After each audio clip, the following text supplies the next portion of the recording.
Welcome back, everybody, to Touch Base, our company podcast. I'm Josh Haynes, the Director of Community Impact, and today we're going to continue our conversation on the core values with Dave Marcinkowski, one of our founding partners. Our conversation is going to center upon the acronym CANEI, Constant and Never-Ending Improvement. And to set this up, I want to read for you a quote from Ianla Van Zandt. She says, "Growth is a very profound experience. It can be beautiful and ugly, empowering and confining, thought-provoking and mind-boggling, pleasant and unpleasant, all at the same time. Yes, growing, improving oneself can be a difficult experience, but as she teaches us, it is always worth the journey." Here is part one of my conversation with Dave Marcinkowski on CANEI. Hope you enjoy. The first thing I wanted to do as we kind of talk about these podcasts and values and whatnot is, like I said, to get this context. And so Dave Marcinkowski, partner of Madeira and Quext and leader in a host of other community ways for Lubbock, Texas, and beyond. Would you tell us a little bit about yourself and your history, and then give us a little bit of a taste of Madeira's journey, and even beyond that? I mean, really, whatever you want to say. Go for it. So, if we go back to my professional career, I graduated from college, a small school up in Michigan, and I didn't have a plan, didn't have a clue. My plan was actually to become a professional caddy. And I had caddied from the time I was 11 until I was 22 when I got out of college. And my plan was to go to Florida and pick up a bag and caddy. And me and a buddy of mine actually got a bag, and we were going to move down to Florida together. And like a couple weeks before we're going to do that, my buddy calls me. I was like, my parents are like giving me a hard time. Like, you got a college education, you're going to be a caddy. We need you to go get a real job. And he bailed on me, and I didn't have a choice. What was I going to do? Was I going to go down there by myself, which at the time I'd never really been away from home except for college, which was a couple hours away, or was I going to go get a job like him? And so I chose the latter, and I went to work for a temporary agency. And the first place that they placed me was as a bookkeeper at a apartment ownership management company called Edward Rose and Sons. Okay. And I've been, for 3 years, I went from being bookkeeper to like senior bookkeeper to like head of the bookkeeping department. My last name wasn't Rose, so that was probably the furthest that I could go. And I chose to one day quit. We'll get into some other values, and I'll talk a little bit about some points in my life where I had some choices, and I had strong feelings to do something. And I'll say that's God working within me, and we'll talk about that at a later podcast. But I went into my office and went to my boss and quit. Did my 2 weeks notice. Didn't have a job. Didn't have anything really going on, and I really didn't have a choice of what I was going to do other than to go find another job.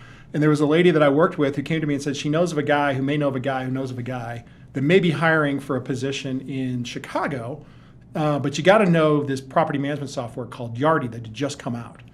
And so we didn't have the internet back then. And I went to the library and started looking through newspaper articles. It was on the computer, but ended up finding some articles on Yardi, learned some keywords, was able to get an interview, and that's a whole other story. I'll get into it another time. It was the director of training. And so my job was initially to write all the manuals for Yardi. Wow. And so I had to learn that. Interesting story that it needs to be said. I actually failed a computer course in college. And I had to take a summer course in order to graduate on time. And so, the idea that 3 years later, at Ed Rose, we didn't use computers. It was all paper stuff. And so, like, my use of computers was like 0 or none. I mean, I was a computer idiot. And so I figured it out. And, when we talk about CANEI today, I think that's something that's important for people to understand. It's saying, okay, I can let these experiences affect me in a way where I shut down, or I can let these experiences and look for the opportunities in those experiences. Okay, so let me stop you there just for a moment, because you just mentioned the acronym CANEI. Okay, people can go to our website and they can see this value that's out there. Yeah. But give us a quick introduction to CANEI and how that has begun even early in your life Well, to shape you. in my journey, we just talked about, okay, I go work for this company called Marquette Management, great company up in Chicago, amazing partners. Their three partners were Rick Harr, Bruno Bottarelli, and Nick Ryan, huge mentors for me in my life. Making that change to Chicago was extremely stressful for me. And so I walk into this environment, and they had as their company values the word CANEI. And so I'm sure like other people who are watching this right now, they thought CANEI was some Greek word, some mythology type thing, like I did. I mean, I literally had no idea that CANEI was an acronym. Yeah. And so for like the first 2 or 3 months, I'm walking around and the partners would bring it up in meetings and stuff like that, and I just nod and smile like I knew what the heck they were talking about. I had no idea. And then finally my boss sat down with me one day, and I kind of had the courage to go, hey, what is CANEI? Because we didn't have the internet, we didn't have smartphones. Yeah. I couldn't go Google it. Yeah. And I didn't have the time because I was trying to write manuals for technology that I had no idea about. So I'm like, what does this word mean? And she's like, well, it's an acronym, and it means constant and never-ending improvement. I'm like, huh. And I went kind of on my merry way. It kind of struck me. It's like, okay, what does that mean? Yeah. And like I said, I had 3 amazing partners, very different people. And I found myself in situations over the next 6 to 12 months where I could ask them individually, what does CANEI mean to you? And Rick was probably the most influential person in my journey through my 20s and early 30s. And he and I sat down, and he kind of went into a deep dive into what CANEI meant. And I was like, and I had what I like to call delusional confidence, meaning like I didn't know what I was talking about, but I had the desire to like learn. And so I was asking a lot of questions. Like, well, is it this? Is it this? Is it this? And Rick took his time, was very patient with me, and he kind of painted this picture for me. And I got really excited about that. In a lot of ways, it was so important for me in my journey because it created kind of my mindset at the time that I needed. And so like kind of sticking with that, I worked for Marquette for 9 years. I met my wife, about year 6 or so. She moved up to Chicago to be a pharmacist from Texas. Okay. We got married, had a child, and she wanted to move back to Texas. And so I got, again, a total blessing. Got connected with Charlie and Gary and another partner, Paul Stell, and came down here to kind of work in the fee management world with them. They had a number of small to medium-sized properties and some bigger ones in the Metroplex. We had about 4,000 units or so at the time to do fee management, manage for other people. Yeah. And so I'd worked for a family-run organization for 3 years. I worked for a group, Marquette dealt with more institutional class core assets. And now I was going into more C-type properties with a bunch of different ownership groups. Okay. And that was challenging, to say the least. There were things when you're an institutional core asset that you can do that the money's there for because you have higher rents that you can't do at a C property with lower rents. You just don't have the money to do it. Right. And it forced, again, it was one of those opportunities like, okay, well, how are we going to do this? I brought a different perspective. But with limited resources, kind of had to like, again, kind of reinvent myself. We had to reinvent our company. And we did that for 3 or 4 years together. And it was extremely stressful, and we didn't have great owner partners. And this is where other values come into play. Okay. So like you can't look at CANEI by itself. You have to look at it in the context of community and Christ. And again, we're going to talk about those 2 other values. But we were forced to have to endure things and deal with things, sometimes even almost give the perception that we were okay with things that really didn't fit our values. Values are your core values are your foundational principles that help you kind of drive the ship and tell you where you're going to go. They're those like beacons of light that you kind of like always look to, the North Star whenever you need to look at your North Star. Now, I like the way you said that because I think when we start talking values in our culture today, when you look around, you see vision statements, mission statements, people have them plastered on their walls or on their websites, this, that, whatever else, and yet at times, and I don't want to be cynical about it, but sometimes it just feels hollow. It doesn't feel like it's really a driver. And so for you, if you could talk through how the values have become a driver for you, that this really is, like you're talking North Star, that type of thing that kind of keeps you pointed in the right direction, as opposed to, well, it's cute and it kind of rhymes, or it's all in the same letter or whatever. This is something that like strikes at your, when you say core values, ever since I've known you, I would say this strikes literally at your core. So talk about how it's more than just... Yeah. So one thing I think it's important to know for a foundation in the conversation around values is I believe very strongly, and when I speak for me, I feel like I'm speaking for my other partners. Okay. And we'll talk about that some more too as we kind of move along. And I think in future podcasts, it's going to be great because I think we're going to bring them in and have some real heartfelt conversations around this. But like we're all living in this wonderful world, and we're kind of writing our own story. We're on this journey.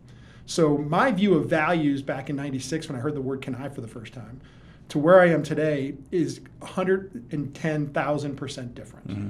And it's just because you have these life experiences along the way that kind of help galvanize, okay, what does that really mean to you? Yeah. And is it fair for me to look at you and say, CANEI means to me what it means, it should mean to you what it means to me. And that's not what we're trying to say at all. What we're trying to say is from a leadership perspective, from a strategy, from a vision, from a values perspective, these are the things that mean the most to us. And so it tends to resonate more with me than some because I've been looking at these for a very long time. Yeah. And so as it relates to CANEI, constant never-ending improvement, what does that mean? Well, I like to say it means progress, not perfection. Never-ending, meaning that we're always looking for an opportunity to be better today than we were yesterday. So that means that we're dealing with something that I'll call it a mindset.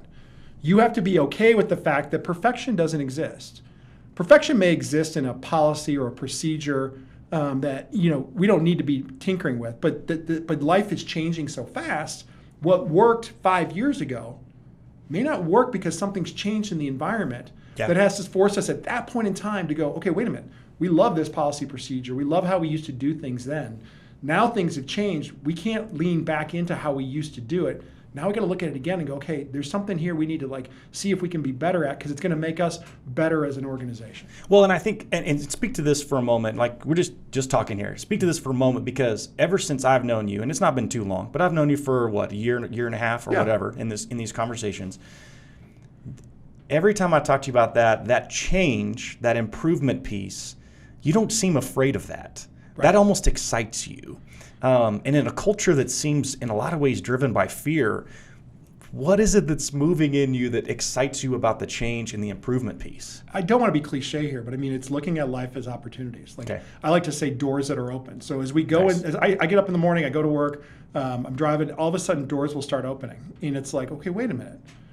Am I supposed to do something with that? A lot of people will be like, whoa, I want to stay in my lane. I feel good about my lane. I don't want to go through that door because that door is kind of scary. I don't know what, the fear of the unknown. I don't know what's over there on that side. Yeah. So I just want to stay in my lane, leave me alone. I'm going to do my thing. And that's okay. I mean, it may not work in our culture to where you're able to move through our organization because we're as an organization looking for opportunities and we're looking for doors to jump through and we're taking advantage of those. Yeah. And so that's kind of how I view this is looking for opportunities and taking advantage of those. Well, and not to, you've already introduced, we're going to talk through Christ and community and those types of things kind of coming forward in future podcasts, but to throw that in there just a little bit, I mean, you are a man of God, claiming Jesus Christ, and so give me just a quick snippet of how Jesus gives you a little fearlessness to go through this stuff. Well, and we all have our own relationships with, those who are believers. And here's the deal. You don't have to be a Christian to work for Madeira or any of our other companies. This isn't about what religious belief that you have.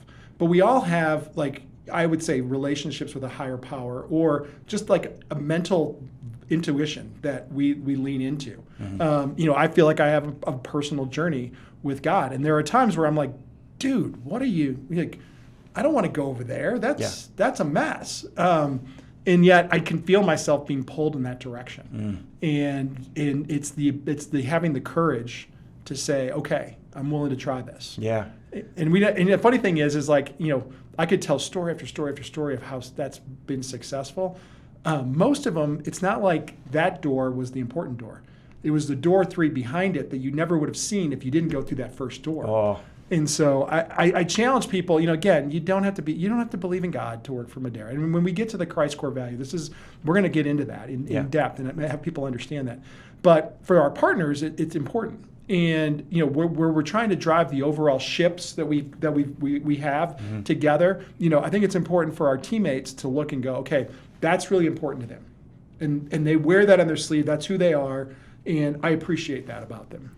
Yeah, I think there's a couple of things you've done, and I want to point this out because I want whether you are a fellow team member with us, or whether you are an investor or beyond, whoever else may see this in the future. I appreciate how you've given us, any of us, like there's some easy on-ramps here for us to kind of join you in this journey and feel like we're actually all moving in the same place. Yeah. And a couple of those is one is that improvement. You've already shown us at least a little bit of a feel in how you've grown, and it seems like we live in a culture today that's afraid to like talk about how we messed up in the past, and yet that's endearing. Like it's authentic. It's a sincerity piece that kind of comes through and says, hey, this is, like I didn't know these things and now I've learned some things, and because of it I'm better because of that. And when you create a space, I like to use this phrase every now and then. For those who don't know me, I'm a former pastor. Like you create spaces for grace, then people can kind of join you in that fearlessness and saying like,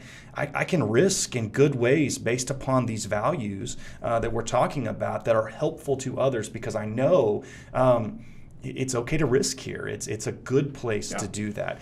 Thank you so much for having joined us. That was part 1 of my conversation with Dave M. as we discussed constant improvement. Part 2 will be available to you shortly. Remember that growth is always worth it, and so is the journey. Have a good day.